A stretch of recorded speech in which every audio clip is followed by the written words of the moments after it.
नमस्कार दोस्तों, आपका अपना channel youth education centre Ramsar में आप सभी का स्वागत है। दोस्तों, आज हम लोग इस वीडियो में जो 20 अगस्त 2023 का सीटेट का पेपर हुआ है प्रथम पाली का, उसका हम लोग उस पेपर का आंसर की देखने वाले हैं।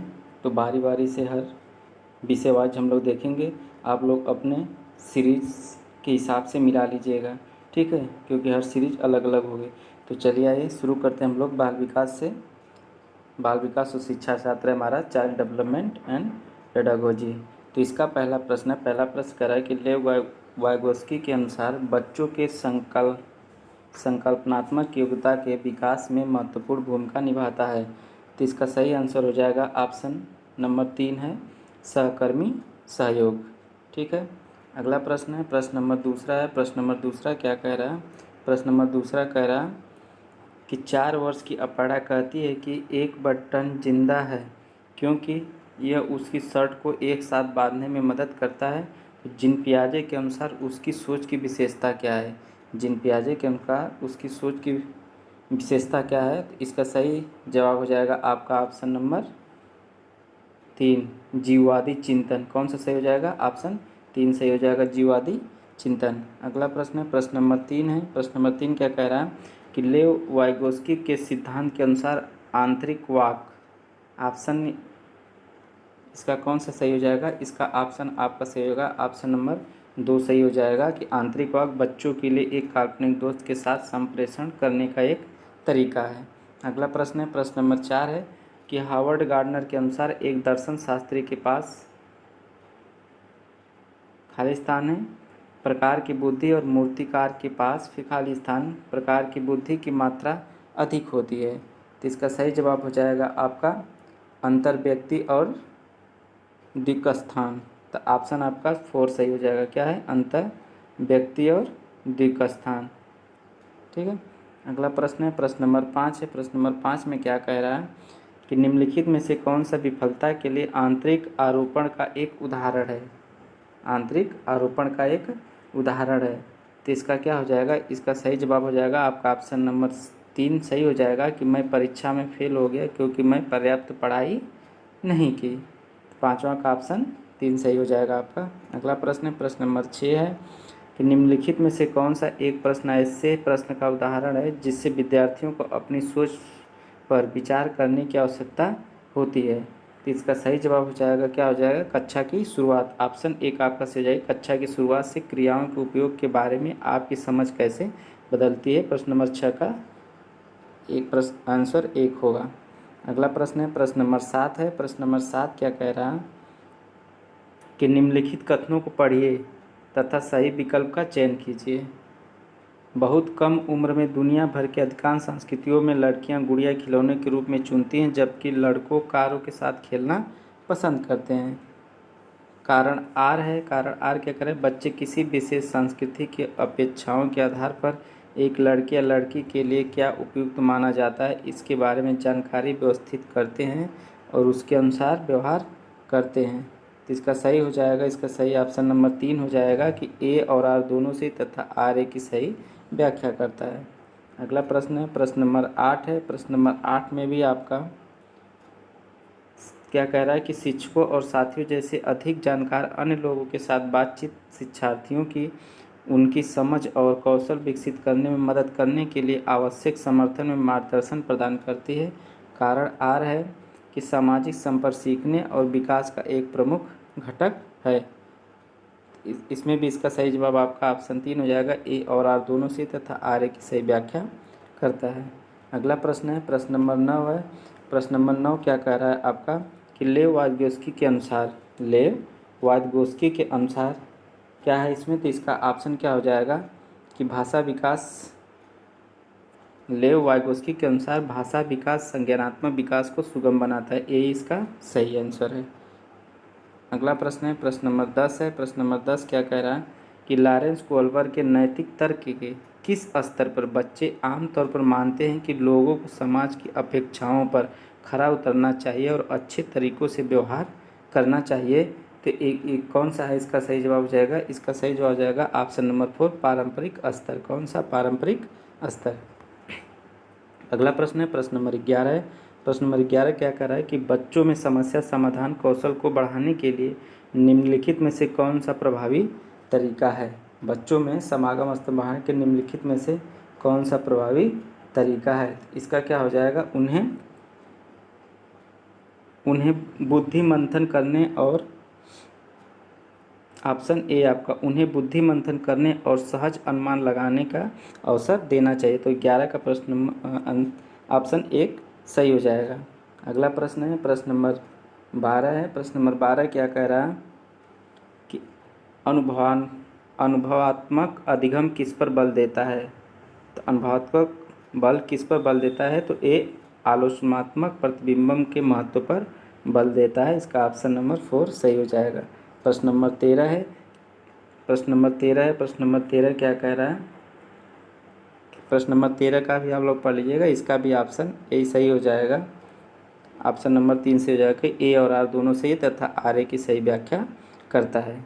अगला प्रश्न है प्रश्न नंबर 14 है कि निम्नलिखित में से कौन सी प्रक्रिया अधिगम के दौरान योगदान नहीं देती है। निम्नलिखित में से कौन सी क्रिया अधिगम के दौरान योगदान नहीं देती है, तो गैर प्रासंगिकरण ऑप्शन नंबर 1 सही हो जाएगा। अगला प्रश्न है प्रश्न नंबर 15 है। प्रश्न नंबर 15 क्या कह रहा है आपका कि निम्नलिखित में से कौन सा स्थूल गतिक कौशल है। स्थूल गतिक कौशल है तो ऑप्शन नंबर 3 से हो जाएगा तैरना। तैरना क्या स्थूल गतिक कौशल है। अगला प्रश्न है प्रश्न नंबर 16 है। प्रश्न नंबर 16 कि भौतिक वृद्धि और विकास के खाली स्थान है और खाली स्थान सिद्धांतों का पालन करता है। तो प्रश्न नंबर 16 हो जाएगा आपका शीर्षगामी अवरोही। ऑप्शन नंबर 3 शीर्षगामी अवरोही समीपस्थ आंतरिक से बाहरी। ठीक है, भौतिक वृद्धि और विकास के शीर्षगामी अवरोही और समीपस्थ सिद्धांतों का पालन करते हैं। अगला प्रश्न है प्रश्न नंबर 17 है। प्रश्न नंबर 17 क्या कह रहा है कि प्रारंभिक बाल्यावस्था वृद्धि में खाली स्थान और सोच फिर खाली स्थान है, जबकि मध्य बाल्यावस्था में वृद्धि खाली स्थान और सोच है।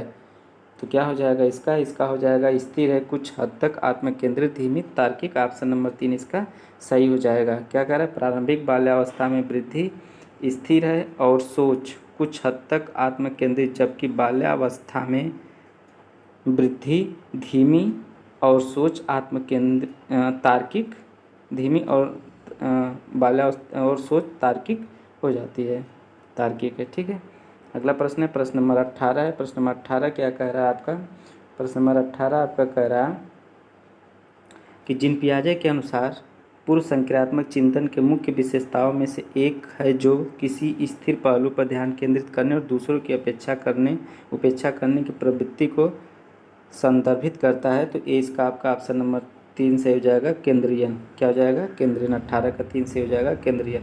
प्रश्न नंबर 19 है। प्रश्न नंबर 19 क्या कह रहा है, प्रश्न नंबर 19 कह रहा है आपका कि अधिगम के लिए आकलन का मुख्य लक्ष्य क्या है। अधिगम के लिए आकलन का मुख्य लक्ष्य क्या है, तो इसका सही हो जाएगा विद्यार्थियों की प्रतिपुष्टि प्रदान करना। क्या है, ऑप्शन नंबर 4 से हो जाएगा विद्यार्थियों को प्रतिपुष्टि प्रदान करना, जिसका उपयोग उनके अधिगम में सुधार करने के लिए किया जा सकता है। अगला प्रश्न है प्रश्न नंबर 20 है। प्रश्न नंबर 20 क्या कह रहा है कि किस आयु में बच्चे शब्दों के खेल में शामिल हो सकते हैं और ऐसे चुटकुलों और पहेलियों को पसंद कर सकते हैं जिनमें शब्दों का खेल शामिल हो। तो कितने वर्ष के, 3 वर्ष के बच्चे। ऑप्शन नंबर 4 सही हो जाएगा। अगला प्रश्न है प्रश्न नंबर 21 है। प्रश्न नंबर 21 क्या कह रहा है कि कैरल गिलिगन ने कोहलवर के नैतिक विकास के सिद्धांत की आलोचना की है। तो इसका सही ऑप्शन हो जाएगा ऑप्शन नंबर 3 नारीवादी दृष्टिकोण। अगला प्रश्न है प्रश्न नंबर 22 है। प्रश्न नंबर 22 क्या कह रहा है कि शैशवावस्था में समाजीकरण की खाली स्थान संस्थाएं प्रमुख रूप से महत्वपूर्ण, जबकि प्रारंभिक बाल्यावस्था में समाजीकरण की फिर खाली स्थान या संस्थाएं भी महत्वपूर्ण हो जाती हैं। तो इसका सही जवाब आपका क्या हो जाएगा, प्राथमिक और माध्यमिक। प्राथमिक और माध्यमिक, तो ऑप्शन नंबर आपका 4 सही हो जाएगा, सॉरी ऑप्शन नंबर 3 सही होगा इसका, प्राथमिक और माध्यमिक। प्राथमिक और माध्यमिक।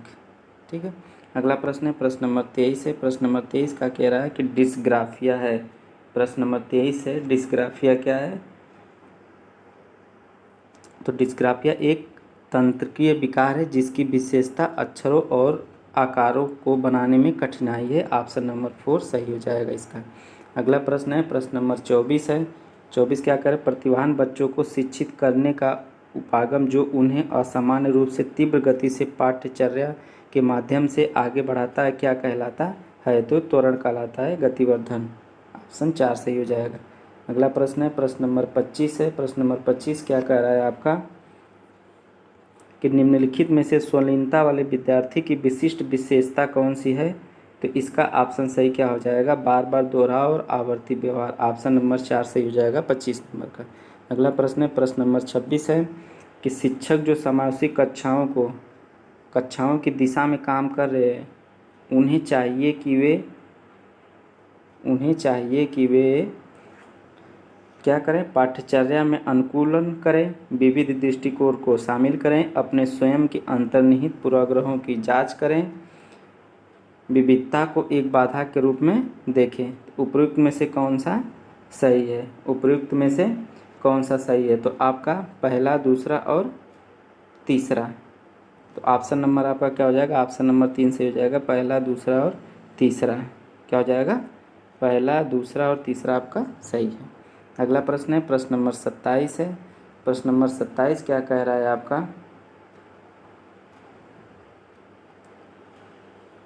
कि विद्यार्थियों की सीखने की शैलियों में विविधता को महत्व दिया जाना चाहिए और मानवता विविधता के प्रतिबिंब के रूप में देखा जाना चाहिए। तो इसका ऑप्शन 2 सही हो जाएगा आपका। प्रश्न नंबर 27 का ऑप्शन 2 सही है। अगला प्रश्न है प्रश्न नंबर 28 है। प्रश्न नंबर 28 क्या कह रहा है कि निम्नलिखित कथनों को पढ़िए तथा सही विकल्प का चयन कीजिए। तो इसका सही आंसर हो जाएगा आपका ऑप्शन नंबर 3 है, ए और आर दोनों से तथा आर ए की सही व्याख्या करता है। अगला प्रश्न है प्रश्न नंबर 29 है कि अधिगम का प्राथमिक लक्ष्य कौन सा होना चाहिए? अधिगम का प्राथमिक लक्ष्य कौन सा होना चाहिए? प्रश्न नंबर 29 है तो समालोचनात्मक चिंतन का विकास। ऑप्शन ए सही हो जाएगा, समालोचनात्मक चिंतन का विकास। अगला प्रश्न है प्रश्न नंबर 30 है कि बच्चे सबसे प्रभावी ढंग से तब सीखते हैं यदि कोई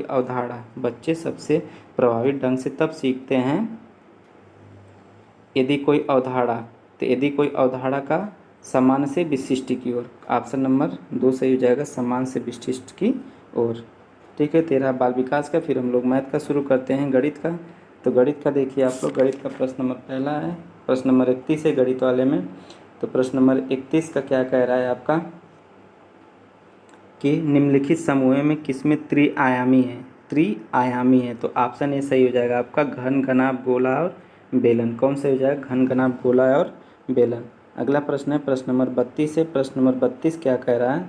प्रश्न नंबर 32 आपका कह रहा है कि निम्नलिखित में कौन सा कथन सत्य नहीं है? निम्नलिखित में से कौन सा कथन सत्य नहीं है?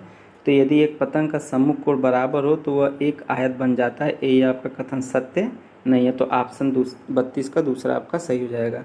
प्रश्न नंबर 33 है। प्रश्न नंबर 33 क्या कह रहा है? प्रश्न नंबर 33 का आंसर आपका हो जाएगा ऑप्शन नंबर 4 संबंध है, एक इसका सही आंसर है। प्रश्न नंबर 34 है। प्रश्न नंबर 34 का पैटर्न में लुप्त संख्या पूछा है, तो लुप्त संख्या आपका क्या हो जाएगा? लुप्त संख्या आपका 28 हो जाएगी। ऑप्शन 3 सही हो जाएगा। अगला प्रश्न है प्रश्न नंबर 35 है। प्रश्न नंबर 35 में आपका सही हो जाएगा 5, ऑप्शन 4। अगला प्रश्न है प्रश्न नंबर 36 है। प्रश्न नंबर 36 में क्या कह रहा है? प्रश्न नंबर 36 में आपका ऑप्शन 200, ऑप्शन नंबर दूसरा सही हो जाएगा। आंसर कितना? 200। 37 है। 37 का क्या हो जाएगा? 37 का आपका हो जाएगा 5 कह रहा है कि 5 - 5 + 5 - 5 + 5 - 5 + 5 के विषम संख्या पदों का योगफल है। तो विषम संख्या पदों का योगफल पूछा है, तो का लास्ट में क्या हो जाएगा? हमारा 5 बचेगा। तो आपका 37 का ऑप्शन 1 सही हो जाएगा। अगला प्रश्न है प्रश्न नंबर 38 है। प्रश्न नंबर 38 में आपका कौन सा हो जाएगा सही? अवरोही क्रम में हमें लिखना है, तो आपका पहला सही हो जाएगा। आपका पहला ही सही हो जाएगा 10.5 1.50 इसका देखिए आपका 10.5 हो जाएगा, ठीक है। 10.5 फिर 1.5 फिर 1.055, ऑप्शन दूसरा सही हो जाएगा। फिर 1.05 1.005 फिर 1.55, तो 38 का आपका दूसरा सही हो जाएगा अवरोही क्रम में। प्रश्न नंबर 39 है। 39 क्या रहा है? 36 30 का गुणनखंड है, नहीं है। 36 30 का गुणनखंड नहीं है, तो गुणनखंड 36 30 का कौन सा है? 9 नहीं है। बाकी 11 3 5 से कट जाएगा। 100 लाख को निम्नलिखित रूप से जाना जाता है तो 1 करोड़। 100 लाख को 1 करोड़ से जाना जाता है। अगला प्रश्न है प्रश्न नंबर 41 है। प्रश्न नंबर 41 का आपका आंसर आपका 300 ग्राम आएगा। प्रश्न नंबर 41 का आप लोग प्रश्न देख मिला लीजिएगा, आंसर 300 आएगा। अगला प्रश्न है प्रश्न नंबर 42 है। प्रश्न नंबर 42 क्या कह रहा है? आपका प्रश्न नंबर 42 कह रहा है कि एक वर्ग की भुजा 5 सेंटीमीटर, यदि इस वर्ग की भुजा दोगुनी कर दी जाए तो नया क्षेत्रफल कितना गुना हो जाएगा? तो नया क्षेत्रफल आपका 4 गुना हो जाएगा। ऑप्शन 1 सही हो जाएगा। प्रश्न नंबर 43 है। प्रश्न नंबर 43 है। प्रश्न नंबर 43 कौन सा सही हो जाएगा? एक संबंधी 4, आपका सही हो जाएगा 1/4, 1/3 और 1/2। ऑप्शन 2 इसका सही हो जाएगा आपका। अगर अंश बराबर है तो जिसका हर बड़ा होता है वही संख्या सबसे छोटी होती है। तो बढ़ते हुए क्रम में हमें लिखना है, तो जिस अंश बराबर ही है और जिसका हर बड़ा है तो वही संख्या हमारी क्या होती है? सबसे छोटी होती है। तो बढ़ते हुए हमें क्रम में लिखना है, तो ये छोटा फिर इससे बड़ा फिर इससे बड़ा। अगला प्रश्न है प्रश्न नंबर 44 है। प्रश्न नंबर 44 का हो जाएगा आपका ऑप्शन 3 सही हो जाएगा, 0.50। अगला प्रश्न है प्रश्न नंबर 45 है। प्रश्न नंबर 45 का आपका हो जाएगा आपका 4 घंटे 25 मिनट। 45 का आंसर आपका 4 घंटे 25 मिनट होगा। प्रश्न नंबर 46 है। प्रश्न नंबर 46 क्या कह रहा है आपका? प्रश्न नंबर 46 कह रहा है कि बच्चों में गणितीय अभिरुचि को विकसित करने के लिए एक अध्यापिका निम्नलिखित में से गतिविधियां अपनी कक्षा में करवाते हैं, इसमें वह चुनिए जो उसके उद्देश्य को पूरा करने में प्रभावी नहीं है। तो क्या हो जाएगा? वह हमेशा उस विद्यार्थी की प्रशंसा करती है और जो कक्षा में सत्रांत परीक्षा में सबसे अधिक अंक प्राप्त करती है। ऑप्शन नंबर 2 इसका सही हो जाएगा। अगला प्रश्न है प्रश्न नंबर 47 है। प्रश्न नंबर 47 में आपका निम्नलिखित में से कथन गणित के प्रकृति के बारे में सबसे उपयुक्त हो, तो आपका ए बी और सी ये तीनों आपका सही है। तो ऑप्शन नंबर 2 आपका सही हो जाएगा, ए बी और सी।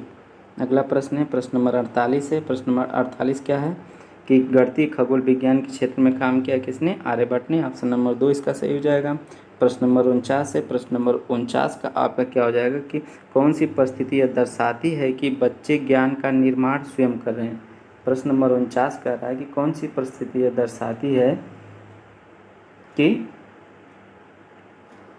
बच्चे ज्ञान का निर्माण करते हैं? तो इसका ऑप्शन 4 सही हो जाएगा कि बच्चों को हस्तकौशल सामग्री जैसे संख्याओं ग्रिड आयताकार साड़ियों में व्यवस्थित गतियाँ दी गई और इनका प्रयोग का गुणन के पैटर्न खोज रहे हैं। अगला प्रश्न है प्रश्न नंबर 50 है। प्रश्न नंबर 50 क्या कह रहा है? प्रश्न नंबर 50 कह रहा है आपका प्रश्न नंबर 50 में आपका सही हो जाएगा ऑप्शन आपका केवल सी वाला ऑप्शन आपका सही हो जाएगा कि ऐसे कौशल गणितीय प्रश्नों को हल करने के वैकल्पिक तरीकों को विकसित करने में सहायक होते हैं। अगला प्रश्न है प्रश्न नंबर 51 है। प्रश्न नंबर 51 कह रहा है आपका प्रश्न नंबर 51 में आपका सही हो जाएगा कि निम्नलिखित कौन सा कथन सही नहीं पूछा है? तो विद्यार्थियों की त्रुटियों को अनदेखा कर देना चाहिए क्योंकि त्रुटियों की ओर इशारा उनको प्रेरणाहीन करेगा। यही आपका आंसर सही है। ये कथन क्या है? सही नहीं है, लेकिन आपका आंसर क्या है? पहला प्रश्न 51 का 1 सही है। अगला प्रश्न है प्रश्न नंबर 52 है। प्रश्न नंबर 52 क्या कह रहा है आपका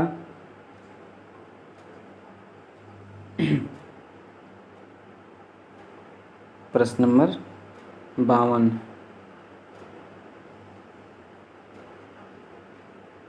अच्छा छोड़िए इसको, अगला देख लेते हैं हम लोग इसके आंसर। प्रश्न नंबर 53 है। प्रश्न नंबर 53 क्या कह रहा है कि अधिक कम, लंबा छोटा, दूर समीप, बड़ा छोटा आदि अवधारणाएँ हैं। आदि अवधारणाएँ हैं तो ये क्या हो जाएगा, महत्वपूर्ण पूर्ण संख्या प्री नंबर अवधारणाएँ हैं। यही आपका सही हो जाएगा 53 का पहला। प्रश्न नंबर 54 है। 54 क्या कह रहा है आपका, प्रश्न नंबर 54 में कौन सा सही हो जाएगा आपका गणितीय अधिगम सामग्री है तो इसमें आपका सही हो जाएगा बी और डी, ऑप्शन 4 सही हो जाएगा। स्वतः अधिगम में विद्यार्थियों की मदद करती है और कक्षा में अधिगम वातावरण का निर्माण करने में मदद करती है। ये दोनों आपका सही है गणितीय अधिगम सामग्री में। अगला प्रश्न है प्रश्न नंबर 55 है। प्रश्न नंबर 55 में क्या कह रहा है कि निम्नलिखित में से कौन सा प्राथमिक विद्यालय के शिक्षार्थी को भिन्न 2/3 और 4/6 के बीच तुल्यता की कल्पना करने में मदद करने का सबसे उपयुक्त तरीका है। तो कौन सा भिन्न डिस्क का उपयोग, ऑप्शन नंबर 4 सही हो जाएगा। अगला प्रश्न है प्रश्न नंबर 56 है। प्रश्न नंबर 56 क्या कह रहा कि एक शिक्षिका गणित कक्षा में रोल प्ले भूमिका निर्वाह विधि का उपयोग करती, उसका उद्देश्य है। तो इसका उद्देश्य क्या, विचारों का बहिर्वेशन करना। ऑप्शन नंबर 3 इसका सही हो जाएगा। अगला प्रश्न है प्रश्न नंबर 57 है। प्रश्न नंबर 57 क्या कह रहा है आपका, प्रश्न नंबर 57 में आपका आंसर सही हो जाएगा कि विद्यार्थी एक पासा उछालता है। आपका ऑप्शन 3 सही हो जाएगा। और बिना बिंदुओं डॉट से गिने यह बताने में सक्षम है कि यह 4 है। अगला प्रश्न है प्रश्न नंबर 58 है। प्रश्न नंबर 58 क्या कह रहा है, प्रश्न नंबर 58 में आपका सही हो जाएगा ऑप्शन 4 सही हो जाएगा। इसको आप लोग मिला लीजिएगा। अगला प्रश्न है प्रश्न नंबर 59 है। प्रश्न नंबर 59 क्या कह रहा है कि प्रश्न नंबर कक्षाई शोध यह दर्शाते हैं कि अधिकांश विद्यार्थी गणित को उसी कक्षा में जो अन्य विषय वे पढ़ते हैं उनसे अधिक कठिन समझते हैं। गणित की प्रकृति का निम्नलिखित में से कौन सा पहलू इस भय को बढ़ाता है। तो कौन सा पहलू बढ़ाता है, गणित में प्राथमिक अवधारणा, गणित में प्राथमिक अवधारणा की अमूर्त प्रकृति। ये ऑप्शन ए सही हो जाएगा 59 का। अगला प्रश्न है प्रश्न नंबर 60 है। प्रश्न नंबर 60 क्या है आपका कि राष्ट्रीय शिक्षा नीति NEP 2020 के अनुसार देश भर में विभिन्न विषयों में ओलंपियाड और प्रतियोगी होंगे, क्या होंगी, मजबूत होंगी। ठीक है, ये भी 30 प्रश्न मैथ का ख़त्म हो गया। अब हम लोग चलते हैं पर्यावरण पे। किस पे, पर्यावरण पे। पर्यावरण का हम लोग देख लेते हैं 30 प्रश्न। प्रश्न नंबर 61।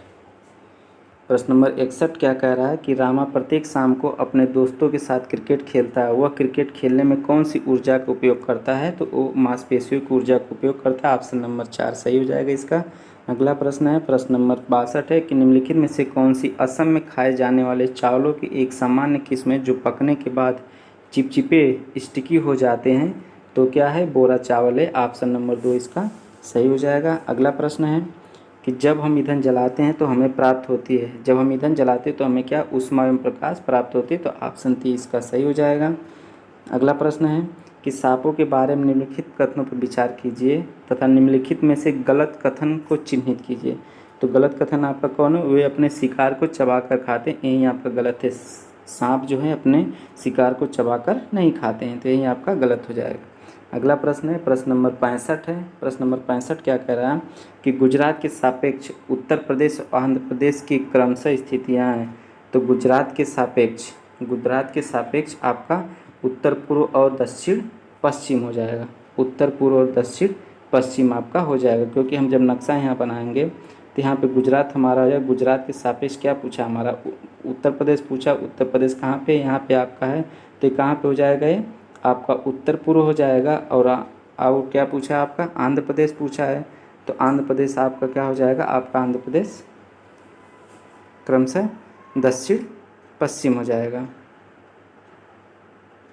सॉरी, दक्षिण पश्चिम नहीं होगा, उत्तर पूर्व और दक्षिण पूर्व हो जाएगा। इसका सही ऑप्शन हो जाएगा आपका उत्तर पूर्व और दक्षिण पूर्व होगा। आपका उत्तर पूर्व और दक्षिण पूर्व हो जाएगा आपका। अगला प्रश्न है प्रश्न नंबर 66 है। प्रश्न नंबर 66 है। प्रश्न नंबर 66 कह रहा है कि स्तंभ ए से स्तंभ बी का मिलान कीजिए। तो स्तंभ बी का मिलान करना है। तो जीरा आपका क्या है, छोटा परंतु खुशबूदार है। केसर क्या है, पीले रंग का है। मिर्च क्या है, मिर्च दक्षिण अमेरिका से उत्पत्ति हुई है। लौंग क्या है, एक कील की तरह दिखता है। तो पहले का चौथा, बी का तीसरा, सी का दूसरा। तो ऑप्शन तीसरा इसका सही हो जाएगा। अगला प्रश्न है कि बंगाल की खाड़ी का तटवर्ती राज्य केंद्र शासित प्रदेश है। बंगाल की खाड़ी का तटवर्ती राज्य केंद्र शासित प्रदेश है, तो कौन सा है, उड़ीसा है। अगला प्रश्न है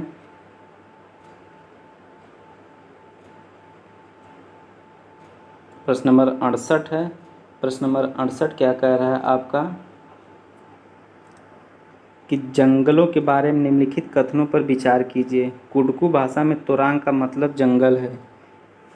कुडकू भाषा में तोरांग का मतलब जंगल है।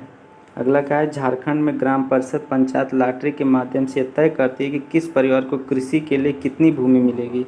जंगल अधिकार कानून 2007 उन लोगों को अधिकार दिलाता है जो कम से कम 15 वर्षों से जंगलों में रहते हैं। मिजोरम में लगभग 3/4 लोग जंगलों में जुड़े हैं। तो इसका सही जवाब हो जाएगा आपका ऑप्शन, तो लिखे हैं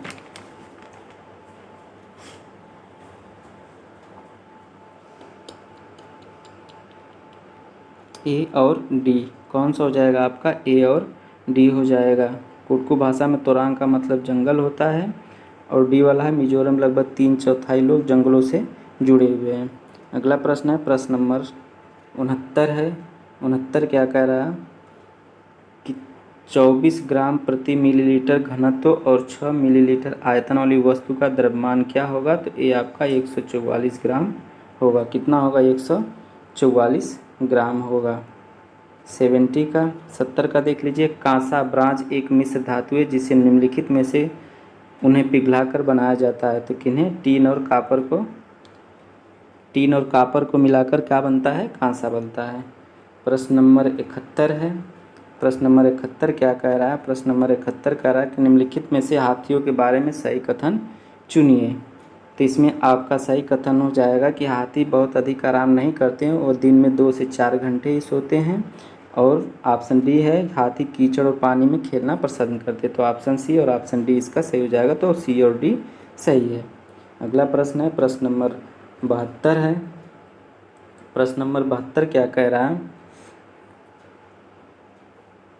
बिहार राज्य के लोगों के लिए निम्नलिखित में से मधुमक्खी पालन कार्यक्रम आरंभ करने के वर्ष सर्वश्रेष्ठ अवधि चुनिए। तो अक्टूबर से दिसंबर।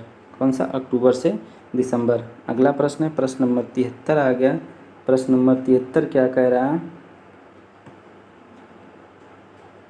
प्रश्न नंबर 73 में आपका ऑप्शन 3 सही हो जाएगा। इसको देख लीजिएगा आप लोग। अगला प्रश्न है प्रश्न नंबर 74 है। प्रश्न नंबर 74 क्या कह रहा है आपका कि ए और बी पे विचार करना इसमें है। तो इसमें आपका क्या है, ए और बी क्या है, दोनों गलत हैं। ए और बी आपका दोनों गलत है। मनाली में बहुत बारिश बहुत होती है परंतु बर्फ़ भी पड़ती है। बारिश बहुत नहीं होती है मनाली में, ठीक है। तो ए और बी दोनों गलत है। प्रश्न नंबर 75 है। प्रश्न नंबर 75 क्या कह रहा है, प्रश्न नंबर 75 का ऑप्शन बी और सी सही हो जाएगा आपका। बी और सी, पौधे को शक्ति और सहारा देना, और सी, पौधे के अन्य भागों को जड़ों से जल और खनिज का स्थानांतरण करना, मुख्य कार्य पर विचार करना था। अगला प्रश्न है प्रश्न नंबर 76 है। प्रश्न नंबर 76 क्या कह रहा है आपका इसमें भी आपका क्या हो जाएगा ऑप्शन प्रश्न नंबर 76 में कि ए सही है परंतु आर क्या है, गलत है। ए सही है परंतु आर आपका गलत है। तो ऑप्शन ए सही हो जाएगा। अगला प्रश्न है प्रश्न नंबर 77 है। प्रश्न नंबर 77 क्या कह रहा है आपका, प्रश्न नंबर 77 की एक ईवीएस शिक्षक कक्षा में एक प्रयोग प्रदर्शित करता है जिसमें एक अंडा पानी के गिलास में डूब जाता है लेकिन पानी में नमक मिलाने पर तैरता है। विद्यार्थियों की पूछताछ के लिए निम्नलिखित में से कौन सी सबसे उपयुक्त व्याख्या दे सकता है। तो क्या होगा, पानी के घनत्व के कारण अंडा तैरता है। ऑप्शन इसका तीसरा सही हो जाएगा। अगला प्रश्न है प्रश्न नंबर 78 है। प्रश्न नंबर 78 क्या कह रहा है आपका कि एक ईवीएस शिक्षक को योगात्मक मूल्यांकन के लिए प्रश्न तैयार करते समय पर जोर देना चाहिए। तो प्रश्न पत्र की सामग्री, कवरेज और उद्देश्य पर क्या करना चाहिए, जोर देना चाहिए। ऑप्शन नंबर 3 इसका सही है। प्रश्न नंबर 79 है। प्रश्न नंबर 79 क्या कह रहा है आपका, इसमें आपका ईवीएस के लिए रचनात्मक आकलन है। तो प्रश्न नंबर 79 में सीखने के लिए आकलन एक आपका ये सही हो जाएगा और ऑप्शन सी अधिगम के रूप में आकलन। तो ऑप्शन नंबर 4 ए और सी सही हो जाएगा। अगला प्रश्न है प्रश्न नंबर 80 है। प्रश्न नंबर 80 क्या कह रहा है आपका कि आप ईवीएस के विद्यार्थियों के लिए व्यवहारिक गतिविधियों को प्रोत्साहित करना चाहते हैं, निम्नलिखित में से कौन सी क्रिया सबसे उपयुक्त है। तो उपलब्ध सामग्री ईवीएस किट विकसित करना, ऑप्शन 4 सही हो जाएगा। प्रश्न नंबर 81 है। प्रश्न नंबर 81 क्या कह रहा है, इसमें भी आपका सही हो जाएगा कि ए और आर दोनों सही तथा आर ए की सही व्याख्या करता है। आप लोग प्रश्न पढ़ के मिला लीजिएगा। अगला प्रश्न है कि यदि थीम यात्रा रेलवे स्टेशन ईवीएस के सामुदायिक संसाधन के उपयोग को दर्शाता है तो निम्नलिखित में से कौन पूरा करेगा। थीम क्या है, भोजन है। प्रश्न नंबर हमारा क्या है 82 है, तो इसका क्या हो जाएगा, किसान हो जाएगा। ऑप्शन ए सही हो जाएगा। अगला प्रश्न है प्रश्न नंबर 83 है कि ईवीएस शिक्षण के दौरान एक शिक्षक का बयान प्रश्न जो विद्यार्थियों को स्वयं या अपने साथियों की प्रतिक्रियाओं से उत्तर विस्तृत करने के लिए प्रोत्साहित करता है। तो ये कौन सा हो जाएगा, खोजपूर्ण प्रश्न हो जाएगा।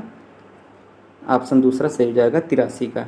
84 है। 84 क्या कह रहा है आपका कि वीडियो कॉन्फ्रेंसिंग एक शिक्षिका ईवीएस शिक्षण के लिए अपने विद्यार्थियों को साथ तुल्यकालिक सिंक्रो संप्रेषण का चयन करना चाहती है और निम्नलिखित में से किसे चुनेगी।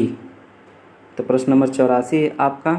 प्रश्न नंबर 84 का आपका सही हो जाएगा वीडियो कॉन्फ्रेंस, ऑनलाइन चैट सत्र, फ़ोन और कॉल।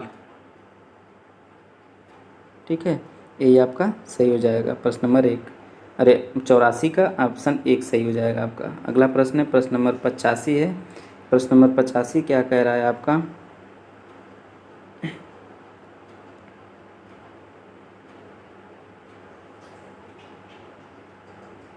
इसका भी आंसर नहीं, आप लोग देख लीजिएगा। प्रश्न नंबर 86 है। प्रश्न नंबर 86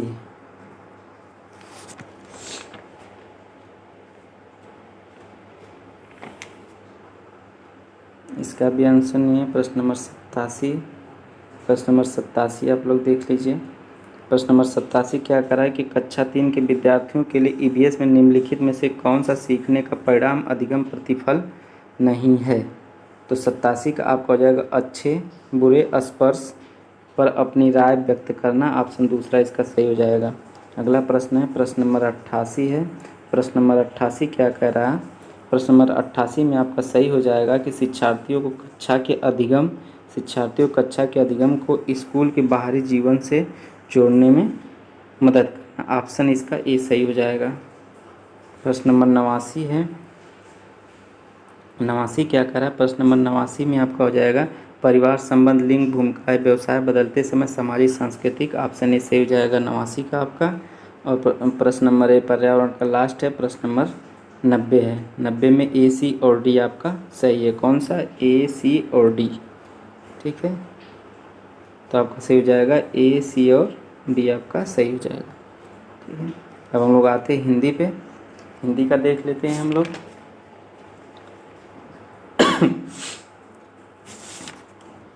हिंदी का पहला प्रश्न क्या कह रहा है, पहला प्रश्न कह रहा है कि निम्नलिखित काव्यांश को पढ़कर पूछे गए प्रश्नों को 91 से 96 में सही सबसे उपयुक्त उत्तर वाले विकल्प चुनिए।